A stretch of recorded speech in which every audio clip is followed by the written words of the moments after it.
Let's officially start. Welcome, everyone. So with Eitan's enthusiasm for gratitude, I think it's a fitting way to start this conversation by thanking our chairs, Ethan and Rena, who put so much intention and love and sensitivity into these conversations and trying to figure out how we can best have an inclusive space right now. Because the truth is that over the past many months, we have not convened, we have not had the chance really to connect in the way that we yearn for as a group. So this is a really, really meaningful night, and I'm very grateful to both of them for visioning it and bringing us together. Also, of course, thank you to Eitan and Hannah and Ethan, who are going to be sharing their own reflections on our topic, which I know the title of, but my computer is loading where I had it. So just give me one moment. A long title. Yeah, it was an awesome title. So I wanted to say it, just give me 1 second. Oh, I know. So there we go. Isolation and disability during COVID discussion. Yeah, that sounds right, Jonathan or JJ. It was so articulate. It needed to be perfect. Okay, so isolation, connection, disability during COVID. We understand that this past year has unquestionably had a profound impact on everyone, and living through it, whether it's been, for anyone who is of any ability, but certainly someone with a disability or someone who's a family member of someone with a disability has faced unique challenges. So part of what we wanted to discuss tonight are some of the ways that the pandemic has impacted people with disabilities and their loved ones. Those of us who are here are part of that group. And in what ways the experience has made it both harder and actually it's sometimes easier to connect with our community. What challenges have made it so that we can learn more important lessons about what we can take into an uncertain future, and for us to really take a moment to listen to the personal testimony of Hannah, of Eitan, and of Ethan about what it has been like, but also giving ourselves a full space to join them in that. So what the format will be is we're going to have each of them share, and we will open it up for questions afterwards, and also give everyone a chance to really connect around this isolation, connection, and disability during COVID topic, because there really hasn't been a forum for us to do this together. And one of the things that's been so fantastic about our committee, our inclusion committee, and our community that's invested in supporting inclusion is that we do it together. It's not something that anyone is ever supposed to be isolated in. We do it together as a spiritual community, as a B'nai David family, and that is our hope and intention for tonight, to just get to spend time together, reflect in an honest and real way, and have this be a jumping off point for a reflection on what resources the people in our group have developed and discovered to ease some of the challenges that we've come across. So without further ado, I'm going to turn it over to Hannah, Eitan, and Ethan. Do one of you have a preference on who goes first? I want to let the woman go first. Oh, thank you. But I think I'm going to go last because I have a lot of stuff that I wrote down, and I'm concerned that I will take up too much of your time, Ethan, and your time. I'm concerned I'm going to take up too much of the other speakers' time if I go first. So thank you for yielding to me, but I'm going to yield to Ethan Eisenberg. Let him go first. Great. So then it will be Ethan, then Eitan, and then Hannah. Yeah, perfect. Okay. Hi, everybody. Thanks for coming. I was going to give my talk as more of a contrast to what other people go through. So I guess just keep that in mind as we go forward. A lot of the discussion about inclusion of people with disabilities is a very important one, but sometimes people lose sight of the fact that children or adults with severe disabilities have slightly different needs than those that are more higher functioning. Kids that are lower functioning, they tend to need a lot of constant care. They're not as independent. So that part is very hard for their caregivers. But for the kids themselves, in our case, my son Ellie is 8 years old, and I should give you a little bit of a background about him. He has a condition called Angelman syndrome, which is genetic, which is not to say that it's inherited, but it's something that that happened when he was born, when he was conceived, between conception and birth. When his body was being formed, the genetic code had a mistake in it. And it's something that happens randomly. It can happen to anybody, but it's only 1 in 15,000 people estimated to be in the world. So it's quite rare, extremely rare. I think like Down syndrome, for comparison, is 1 in 800. So this is a lot more rare. And the main thing is it's global development delays. So it includes cognitive disabilities, extreme childlike intellectual ability. And one of the things that stands out the most is inability to speak. There are some children that have a few words in their vocabulary, but many, like my son, can't say anything. And then there's also mobility challenges, and there's epilepsy, and there's other challenges that come with it that vary from person to person. But in the case of someone like our son Ellie, who just turned 8 in January, he's like blissfully unaware of his challenges. He doesn't understand the world around him. He's probably has the intelligence of more like a 6-month-old baby, and so he's not aware of what he faces. And I know that's a big challenge of people with disabilities. Having to overcome their challenges is one thing, but also having to deal with just their difficulties and be able to face them, and the courage that takes, and the grit and perseverance that entails. Kids like Ellie are just unaware of any of that, so they don't understand the world around them, but they don't seem to be too puzzled by it, and they just kids with Angelman also have a happy disposition. So in our case, he smiles a lot, he laughs a lot, and he's just happy with the world around him. So he does have a lot of challenges, but it's not something that like takes a toll on him. So along with that, kids with Angelman don't really experience a sense of loneliness. He doesn't really have friendships. He has therapists that he sees, more therapists when it's not a time of COVID, and some teachers, and I think he recognizes them, and his nannies that he's had over the years, he comes to know, but he doesn't play with other kids in a real sense. So when we're at the time of the pandemic, and he's not going to school because none of the schools in LAUSD have been meeting in person. So he's not exactly missing out in that sense. He doesn't miss his friends. He has other kids in the classroom. I don't know how aware they are of each other. They're all kids with pretty severe disabilities. A couple kids have limited vision, if not completely blind. And they're kind of like learning in parallel, and they're aware that others are around, and it's something that they enjoy, like being around other kids, but I don't think there's a real sense that like they miss this person or that person. So beyond missing the little bit of social interaction, the main thing they're missing from not being in school is the therapies that they get there. They get physical therapy, occupational therapy, speech therapy, and adaptive physical therapy. Some kids get other services, and that's something that they're missing. And so for him, I would say that's the biggest impact. He hasn't been able to go to therapy as much.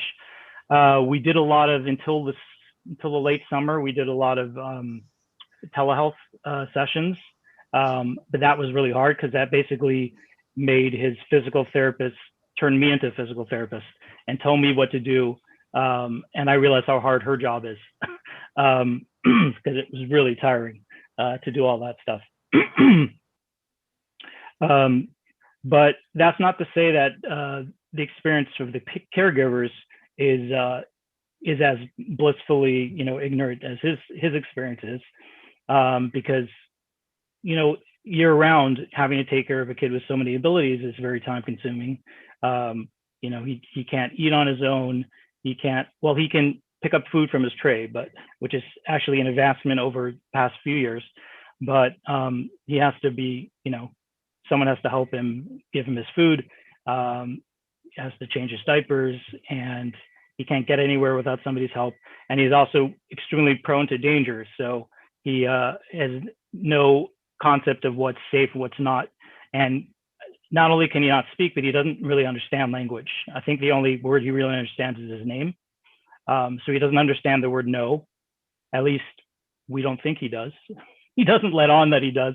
So there's no way to tell him what he's doing is harmful. You don't eat tissues. You shouldn't pull this glass menorah off of the table, which he did last year and completely shattered. You shouldn't start chewing on that power cord. Everything that's a possible danger, you have to mitigate, work around, and you have to constantly be watching him that he doesn't get into trouble. So it's very time consuming. And a kid with mobility issues, he has a stroller wheelchair. You can't take everywhere that you want to go. So I like hiking. And if I want to take my kids hiking and we're going to take Ellie along, then we have to find a place that's wheelchair accessible. We can't just go to the beach, which I discovered one year. We went to Oxnard with my extended family, my parents and my siblings and all their kids. And we had a lovely place that was close to the beach. And then we're about to go to the beach, and it suddenly occurred to me, oh, wait a second, I can't just push a wheelchair on the beach.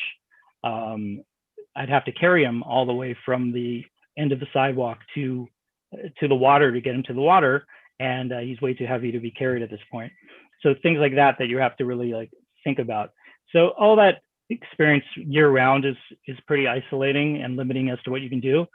And the truth is, I feel like to a certain degree, everybody else is feeling during the pandemic what families like ours feel like the rest of the time. We're often at home. There aren't as many places we can go. We aren't as limited as we are now, but still, you have to always think, we have to go somewhere where we can be able to change him. Until a year ago, we had to catheterize him every 3 hours. I'm not going to get into the gory details, but it's something that isn't easy to do just out in the open. So we'd have to figure out, is there, a place that we can do this in an isolated way, in enough time? So that also limited our abilities. So that's what I want to leave everybody with. Just understanding that there are different gradations and there's a whole range of abilities of what people with disabilities can do. And that's something that sometimes the inclusion discussion misses out on, because having my child in the same classroom as fully functional, typically developing kids is not really a priority for me, because my kid doesn't know the difference, and he's not necessarily missing out of the social interaction with typically developing kids, and there's no way that he can really be brought up to speed with what they're doing, because as it is in school where he's in the classroom just with kids like him, I don't think he's really gaining much from the education. He's gaining from the other things I mentioned, but not really from being taught. So the inclusion fight to that sense is not as much important for me, although I understand how important it is for people that are higher functioning. And that's what I have to say. Thank you so much, Ethan.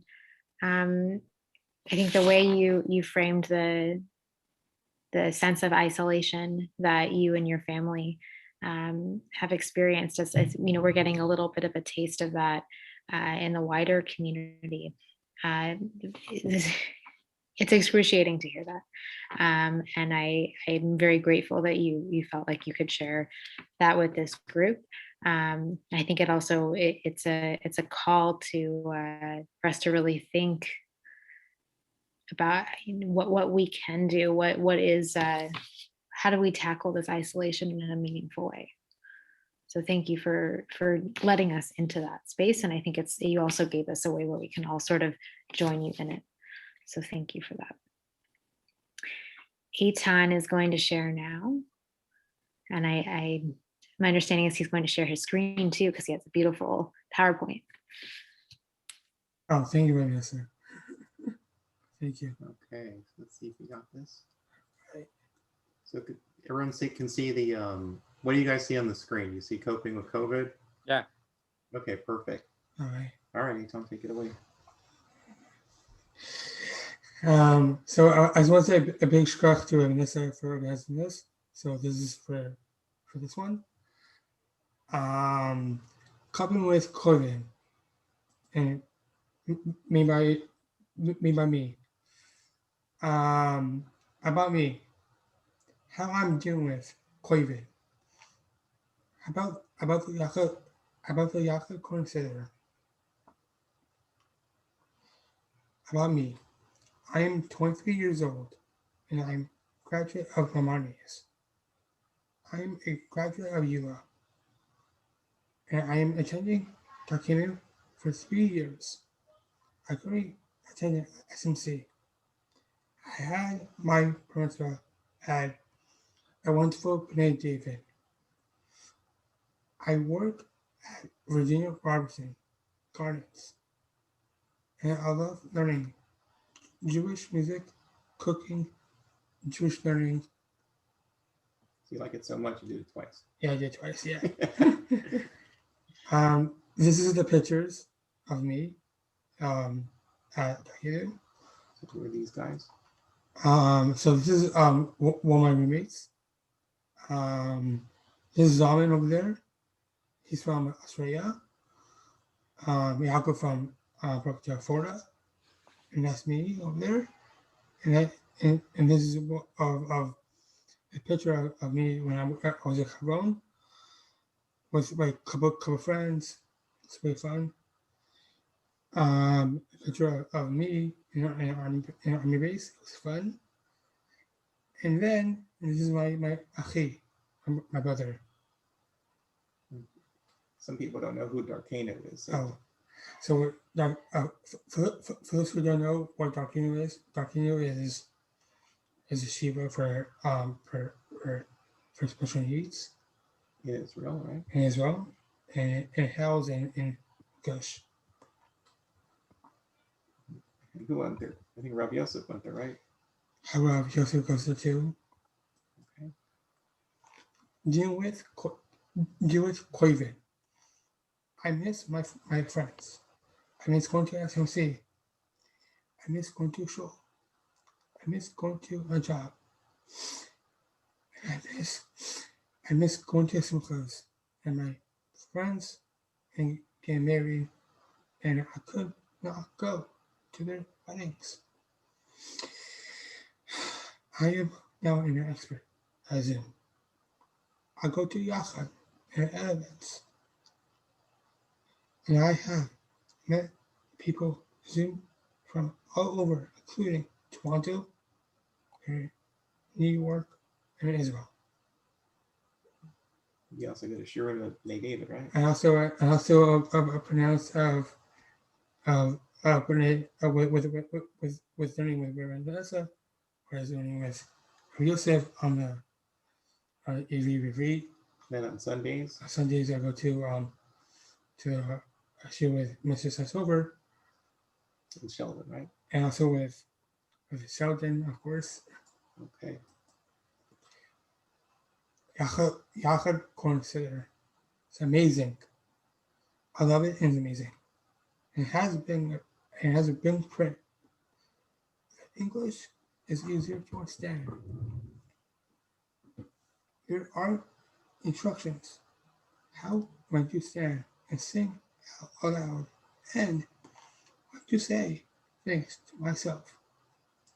It just makes me and my friends I feel like awesome when someone was thinking about me when how to make for it's just easier to daven.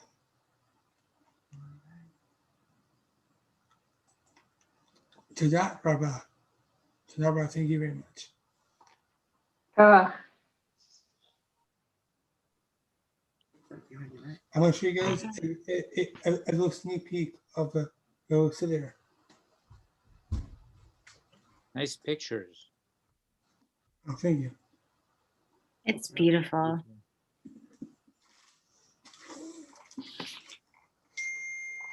Come closer. Come closer to the screen so we can see a little more.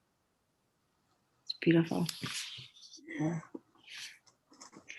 Thank you so much, Eitan. I think you very, like I got emotional just looking at, you know, your screen of the things that you miss and also Yeah. all of the good things that have come out of this. So I think you modeled for us really what everyone's experiencing. We all miss so much, and it's you have to push yourself to say like, and what are the things that I'm getting from this that, you know, I have taken initiative to do. And you did that. You do it all the time, every single day. And I know because I see you and I connect with you, and I love that. So thank you so much, Eitan, for showing us that, modeling it for us. And Hannah is going to take it away, and then we'll open it up to questions for the three of you to prompt bigger discussion. Hi, everyone.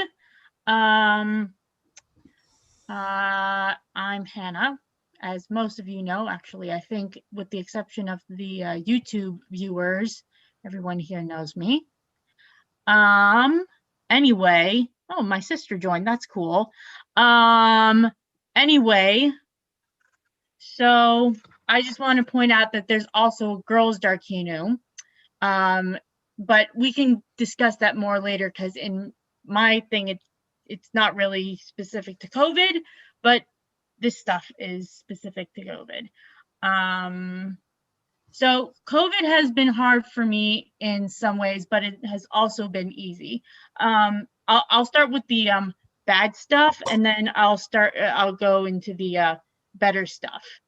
COVID has been tough for me because, for one thing, I miss seeing a lot of people in person. I mean, sometimes I see them walking around the community, but I can't always recognize them because they're usually wearing masks, which they should, but like, unless I know the top half of their face, it's kind of hard to recognize, you know, who's there.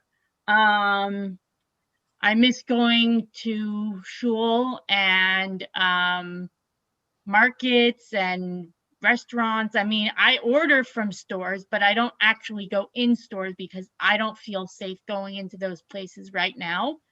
Although, God willing, in about 2 weeks, I will be able to do some of that because I got my second vaccine yesterday. So, yeah. So, so people think that I will be able to go out and do certain things in 2 weeks. But what else did I want to say? I miss going to work and seeing my regular customers at Ross in Brentwood, which is, I haven't been into the store in at least a year. Well, it's coming up on a year. It'll be a year probably March 13th, but hopefully it won't have to be a full 365 days. Hopefully I'll get to go back before that. What else?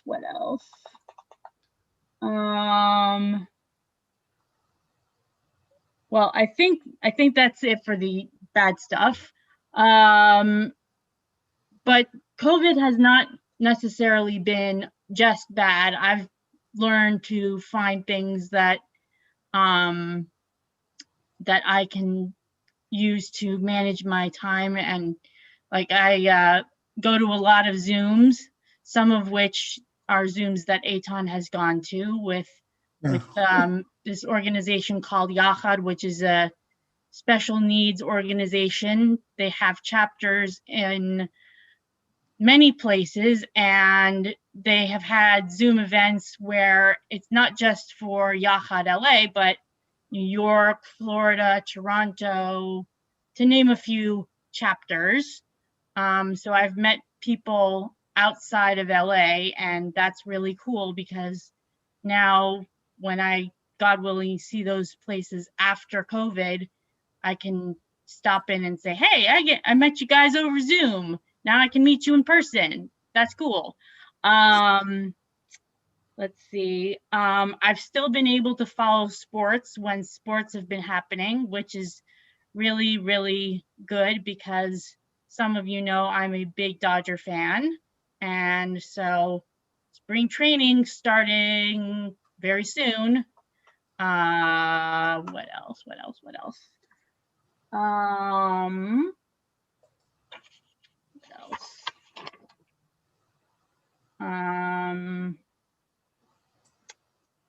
I feel like there was other stuff I wanted to say, but I didn't really practice. So, I don't know, maybe I'll just leave it at that.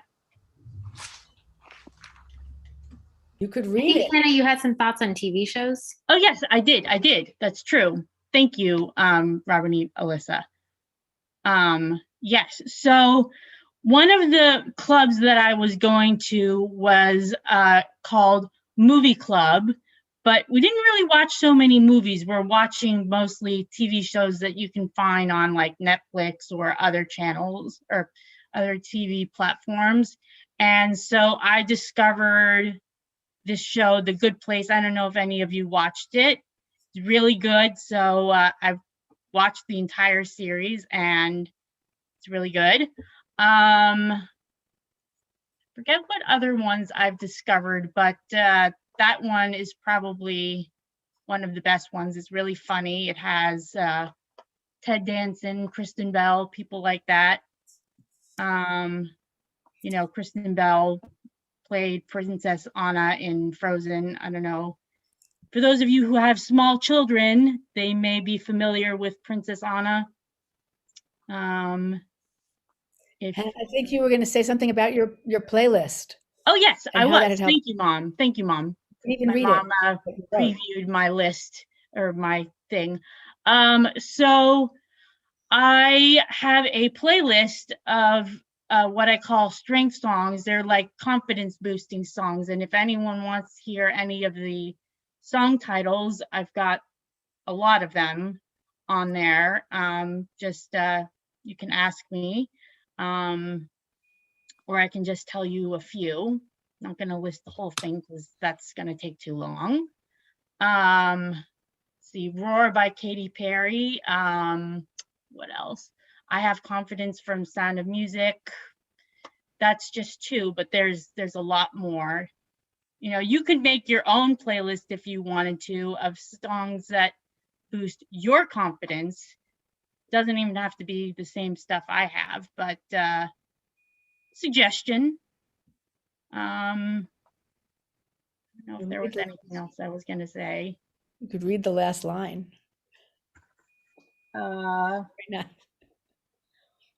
Yeah, Right I kind of did that, Mom, I think, but thank you. So, Amazing. Hannah, before we even had our committee email chain, trying to figure out what we could do for inclusion in this unique year and in this month that we always celebrate together, and also use as an opportunity to grow and highlight areas where we can do better and be more inclusive. Hannah is the first person to initiate it. So, she reached out to me and was like, we have to do this, the Yachad Sidur. And Eitan, quickly later was like, the Yachad Sidur. It's, both Hannah and Eitan have, I think, shared this remarkable ability to make the most of this time in a really positive way. Something that I think we all, I'll just speak for myself. I need to learn from you. I'm in awe when each of you shares that wisdom. And Hannah, I think, the playlist, everything that you've done, that you have, when we rolled out the Chevra project at B'nai David of having different Chevras socialize and just find ways to connect, Hannah had like the most ideas of anyone. That you have found a way to make this time something that, you're honest about is hard, but also that you want to make into something good. And that I think is, to open up the conversation, to let everyone share and discuss together. I'll just say that I have been really inspired by that, and I'm very grateful for you modeling that for us in the same way that Aton modeled what it is to be honest about it too. Oh, So thank you. I have a question for Ethan. Would it be correct to say that the biggest, very big change from COVID is that you don't get respite from having your son go to school for 6 or 8 hours a day? Yeah, I mean, that's a huge thing. I actually just posted on Monday an update on Ellie's past year, because Monday was not only President's Day, but it was also International Angelman Day, when the entire Angelman community around the world tries to raise awareness. So I use that as an opportunity to kind of give an update. And one of the things I talked about was that we usually need, when he's in school, he's there until the early afternoon, and then we usually have a daytime nanny who takes care of him from that point forward until he goes to bed, or at least until close to dinner time. And yeah, once that happened, once COVID started, our nanny had to stop coming, and for 5.5 months we were the only caregivers. So it's like all of his waking hours. And the good thing is that he can get really excited about a toy and play with it for like an hour straight. But after a while, he gets tired and he starts moving around. And thankfully, we've seen advances in his ability to pull himself up to standing and to crawl around and to reach things.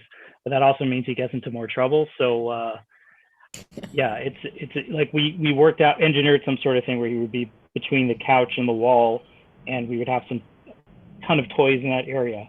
But like, you can't be there for 12 hours straight. After a while, he gets tired, and then he starts pulling up and getting into our business. So that was very hard.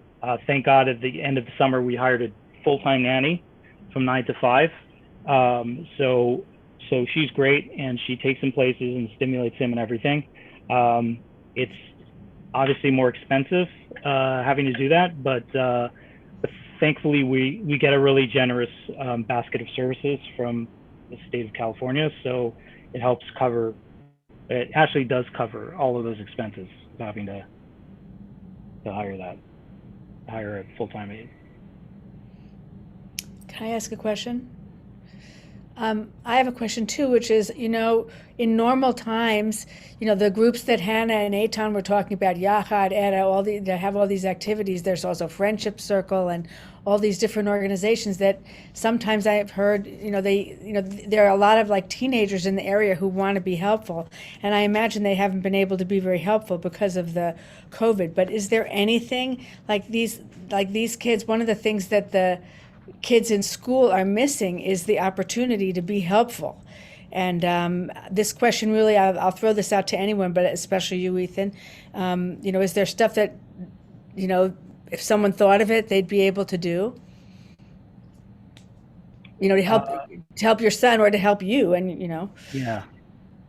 It's hard to say. We've been able to go out. We've been able to go out shopping, and it's not like we need someone to get groceries for us or to cook for us. With COVID, it's harder to get someone else in the house to play with Ellie. We've had in the past volunteer from Friendship Circle, who's come in and spent an hour a week with them or something like that. So I guess that could be helpful, but it's just a small amount in the whole scheme of things. So, but there's so little they could do. It might be a little more. Anyway, I'll toss it out to them. Yeah. Thank you. Yeah, I mean, the Friendship Circle they can't have any in-person programming, so they started having Sunday, virtual Zoom sessions. They would have, even through the week, they would have stuff programmed from all the Friendship Circles in the country. And that's terrific for kids that like gain from it, but Ellie doesn't really gain from anything virtual. Like, he just looks at the screen and then does something else. And the one thing that catches his attention is Sesame Street. So if if you replaced all the people in the friendship circle with Muppets, maybe he would pay more attention. Well, that raises I think a question that I don't know if there's truly a good answer to, but, a lot of people are zoomed out, maybe never connected with it in the first place. People who don't have any disabilities at all are, totally disconnected from Zoom. So I think it's amazing that organizations like Etsa and Yachad have found a way to have this social connection. And the question comes up for me of how, how we can be more inclusive, given that this is sort of the medium we have right now. Like for people for whom this doesn't work.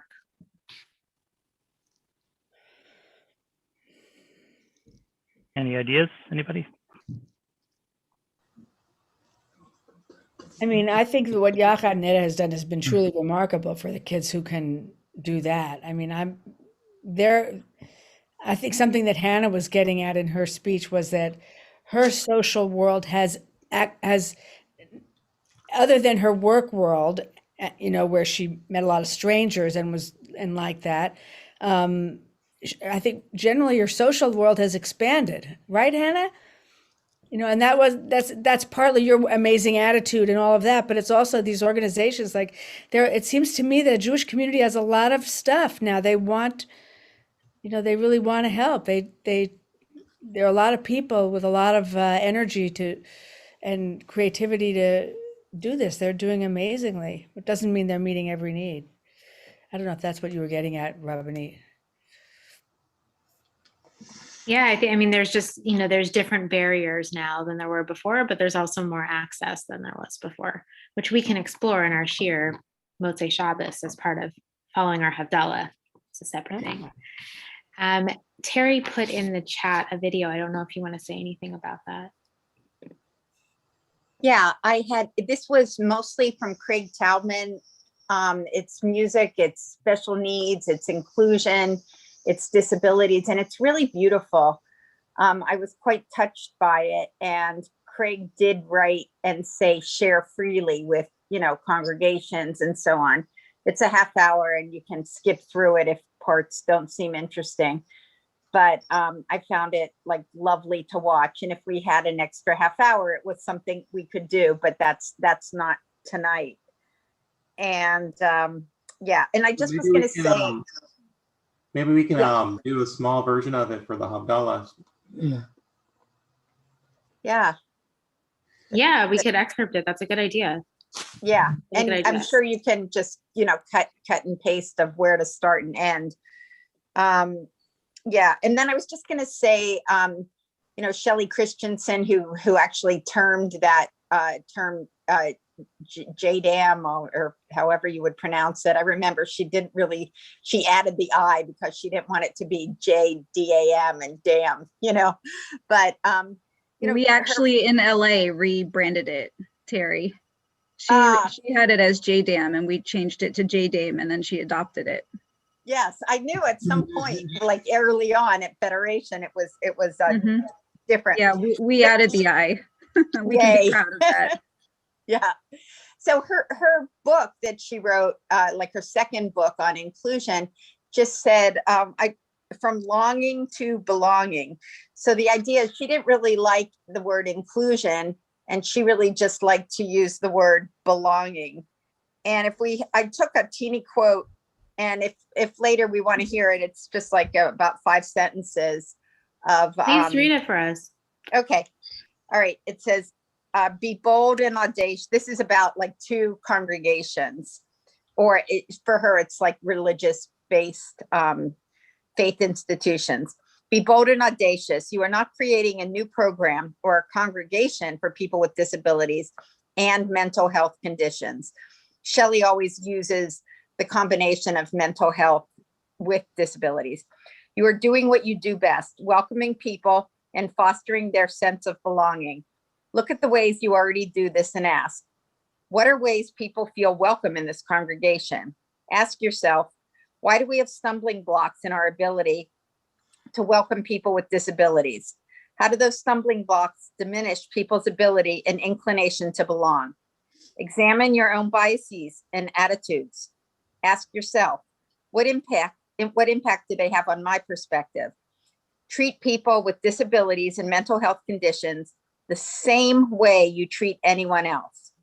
Ask someone how they wish to be involved in the faith community. Work with each individual to achieve their goals. So I just thought I would share that.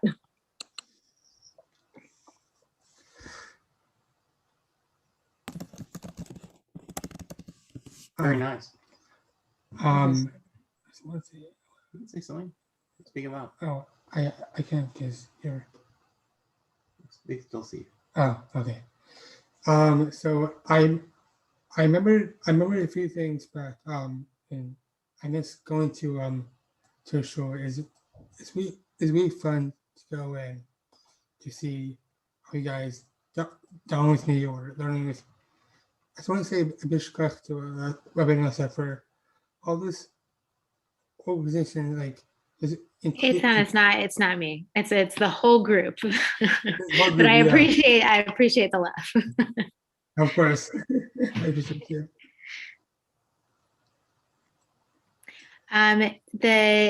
Terry, the quote that you just read, there's been a request for you to put in the chat what the book is called. If you wouldn't mind just putting it in the chat. Yeah, happy to. Yeah. I love the language of belonging. I think that, it's what we're yearning for. So thank you. Thank you, Eitan. Thank you, Terry. Hannah, go ahead. And others, feel free to jump in. I just want to say that the tagline for Yachad is because everyone belongs. So I feel like it's connected here. Of course, Hannah. Yes, well, I'm telling everyone who's not so familiar with Yachad, but also you, even though you know Eitan. Yeah. JJ, was there anything you wanted to share with us about your perspective as a parent? So what's interesting is we have people. It's a village, as everyone knows, as far as bringing up a child and now an adult in the special needs community. And Eitan has a few people that are helpful during the week. So he has a trainer that now comes to the house, and where normally he would go to their facility. There's also a job coach that has been very patient with Eitan. And since the escalation, he's been doing it on Zoom. So think about like a job coach on Teams, right? Doing it for like 3 hours a day is very difficult. And he's got the patience of the saints. I'm very appreciative for his commitment and patience and showing up each day and doing it with a smile. And then Eitan as well. I think he has a commitment as well and has learned the technology, which I've been very impressed with. Like, he does this all himself. I have no idea when he's on a Zoom or not.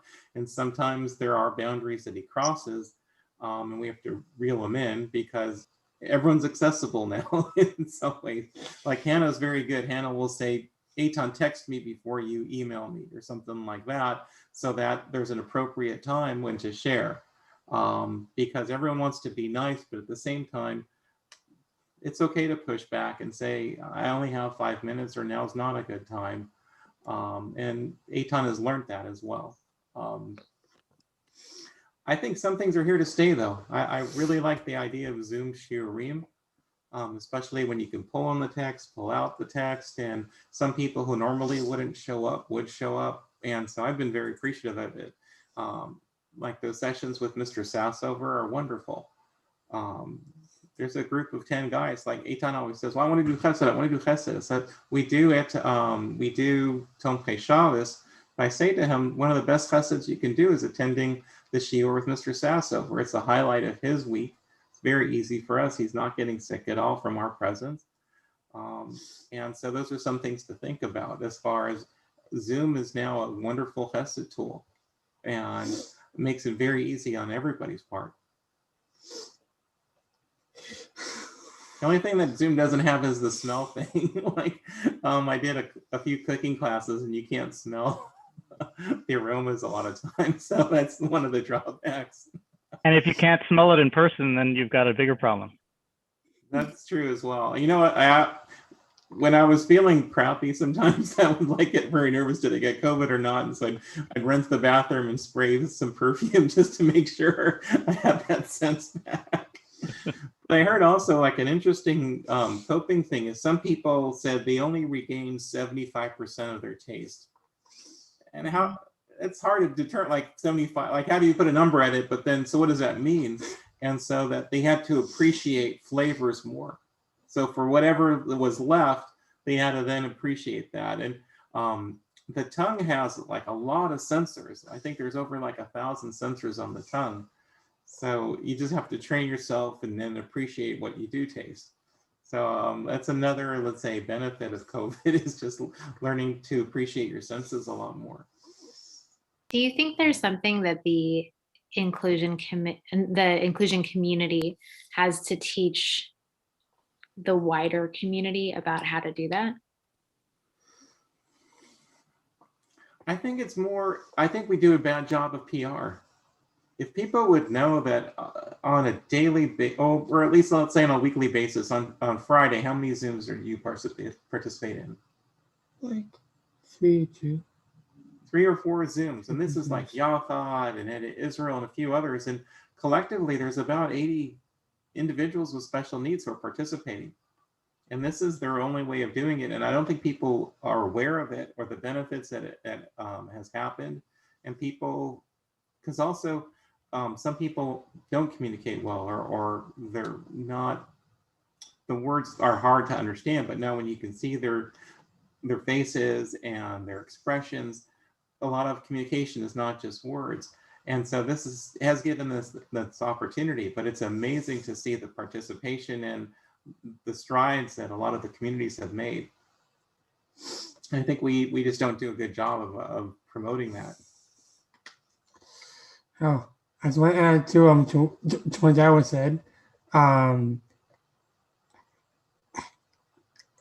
There's no words to say about what Wong Dad said about being cookie cutter, not like being like by yourself. Like just think about yourself, not about others. But do you miss going to shul? I miss going to shul. I miss being with my friends. And it's hard for me to keep up. So yeah. But like Hannah, he just got his second shot yesterday. So he's so hopefully within 2 weeks he'll be able to go to shul and not feel uncomfortable. At least his parents won't be. I think the biggest challenge for us is we mother him too much. I have about 7 minutes left. I don't know if others have questions for Ethan, Eitan, and Hannah, or if you want to share ways you're relating to them.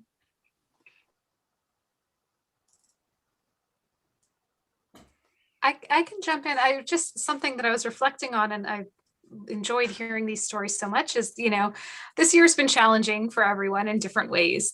And, there are good days and there are bad days, and there are days when you're pumped up and days when you're exhausted. And one of the things I found is that hearing other people experiencing similar things, I think is the most helpful thing, whether it's laughing together at how ridiculous the situation is or crying together on a bad day, that I think that the sharing helps combat the isolation, and talking about things that may be stigmatized or hidden helps you feel less alone. And I'm grateful for this community in whatever ways we can, that we can talk about these things and bring people together and realize, a lot of us feel similar things, even though the details of our situation might be different. Our experiences have plenty of overlap. So thank you to everyone.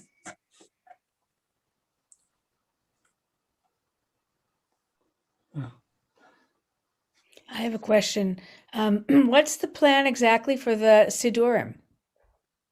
Other than to get them, they're going to be on the idea is that we're going to have 25 of these books, and that would hopefully, should we publicize that in some way to get more people to come to use them? What if someone comes in and doesn't know that they're there? Like, do we have a good plan for that? JJ, have you thought about that? It's supposed to be our job. Well, I think it can be in the bulletin for sure.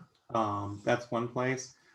there's usually ushers when there's a special event. It's show like if it's a big bar mitzvah, and so a lot of times you can identify people who may need that. And then I think in general, it could be all of us. We could just say, hey, instead of using the regular Siddur this week, why don't you use this one instead? That's really nice. And even for Teen Minion to say, hey, Teen Minion, you guys use this week instead. Terry, did you want to, I see that you're on the call, even though your video is not on. Did you want to share anything about your experience during COVID? If you're really there. Terry Cement. Oh, sorry, I am here. I just have a crying dog. Foster dog. Foster dog crying in the background.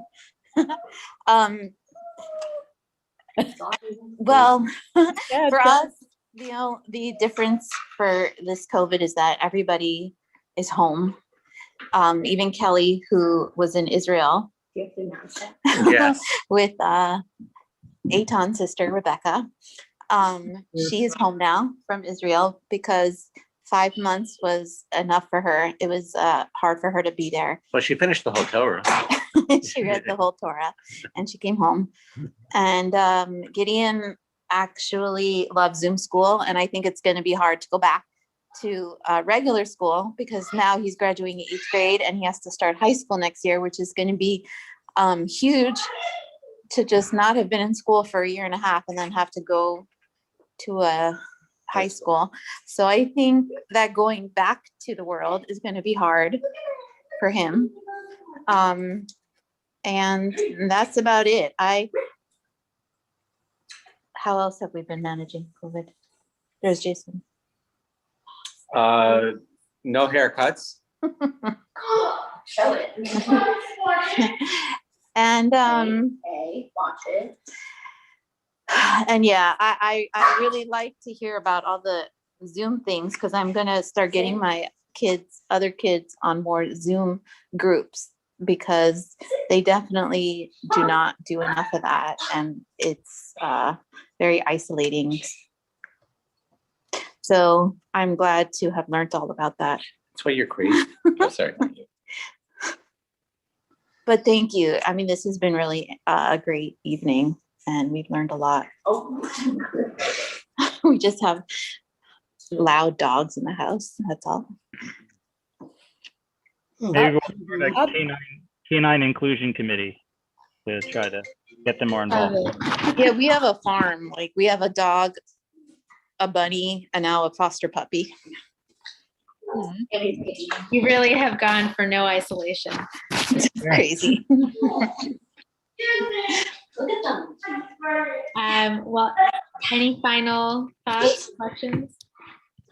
Well, I'll say something. I'll just say something. Joel and then we'll, You know, everyone who's living with family members who they don't normally live with for even part of this time is getting to know them in different ways. And I know, you know, like Kelly's back and, you know, a lot of people have young adults who are back and even the Keens have Hannah back. Temporarily. I said I will move back to my normal place of residence once it is safe enough to do so. Don't get me wrong. I love my parents, but I also like my independence when I have it. You know what? That's a perfect way to end. All I was going to say was that's good. I was just going to say that everybody's learning more about the people who they live with, who they don't normally live with. And, you know, we see Hannah a lot when she's living at her normal actual house. We see her every Shabbos. We see her sometimes in between, whatever. It's different having her home. And, you know, whatever the issues are, whatever the things are that come up that you learn, I think we're going to miss. I think even though it's crowded, whatever could possibly happen, positive and negative, we're going to miss it. We're going to miss all of it. And I think we're all going to be really enriched all across the board, everyone, from the extra time that I know parents of young children who are, or babies especially, I know, who are getting to be home that otherwise wouldn't necessarily have been home. You know, there's they're grateful for this. I think we're all grateful for it on the worst days. And we all, Sari, we all have, or whoever it was who said that. No, I think it was Rena, that we all have these days. And somehow I have the feeling we're going to miss it when it's over. Maybe I'm wrong. I think we're going to miss it when it's over. I know I'm going to miss Hannah when she leaves. I'm not leaving permanently, Mom, but I appreciate the sentiment. Okay. I'll probably still come over for Shabbos and Chag and occasionally during the week. I hope so. In other words, she'll miss you too. Yeah. Yeah. Oh, Hannah. I've enjoyed getting to know Eitan at Rabbanit's shiur. I don't think I'd ever had a conversation with Eitan before. He's one of the greatest Torah thinkers, certainly of the shul, and I'm sure beyond. It's just such a pleasure. And if not for COVID, would we have ever met? So there's a lot we'll miss. That's so beautiful.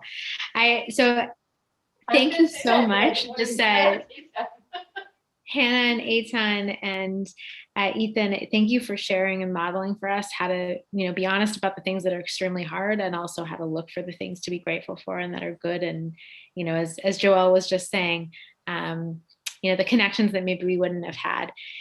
We're very blessed to live in a time with technology. So thank God that's facilitated all of this.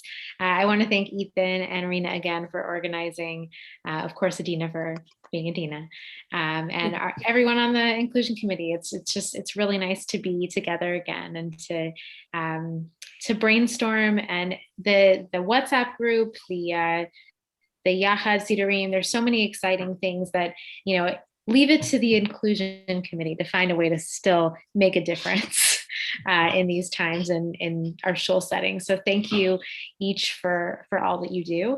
And just a heads up that Saturday night, Motzei Shabbos, right after Shabbat, 6:45, we're going to do Havdalah together virtually. And then we're going to have some singing and some learning about inclusion. And Eitan is actually going to lead us in Havdalah. Layla Balter is going to lead us in some singing, and I'll be doing the teaching. So if you're able to, bring your families, join on Zoom, you can do Havdalah together and just spend some time together, schmoozing and relaxing. So please join us. I am very grateful that each of you is a source of light in times of darkness, and that will be our, literal ritual experience of bringing light to each other through the virtual medium. So Yasher Koach, thank you so much. I feel really uplifted from this. I hope you do too. Yes. Thank you for your inspiration, Rabbanit.